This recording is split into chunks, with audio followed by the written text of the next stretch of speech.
Everyone, welcome back. Today we're tackling a famous and deceptively tricky problem, the integral of sine x over x from 0 all the way to infinity. It looks intimidating, but Richard Feynman had a really neat trick to crack it. Let's break it down step by step. So here's what we're trying to find.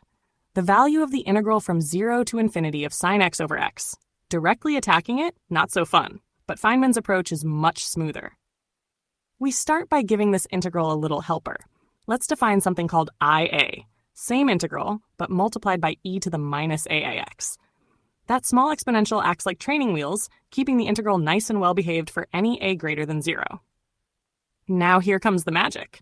We differentiate IA with respect to a, and yes, we do it inside the integral. That's allowed here because the exponential term guarantees everything converges nicely. When we differentiate, the 1x vanishes, and suddenly we're left with something much simpler, e to the minus a nige x times sine x. No more ugly division. This new integral is a standard one. The result of integrating from 0 to infinity of e to the minus ax times sine x is 1 over 1 plus a squared.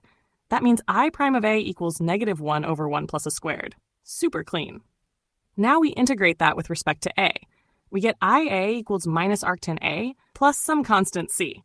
That C is still unknown, so we've got one more step.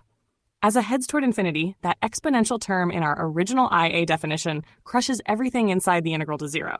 So IA must go to 0. Plugging into our formula, 0 equals minus pi over 2 plus C, which tells us C equals pi over 2. Finally, we set A equal to 0. That exponential term disappears, and we're back to our original problem. I of 0 equals pi over 2. And there we have it. The integral from 0 to infinity of sine x over x is exactly pi over 2.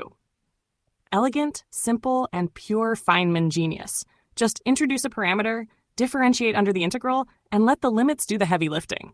If you enjoyed this little mathematical magic trick, don't forget to like the video, subscribe for more problem-solving gems, and share this with someone who loves a good math story. See you in the next one.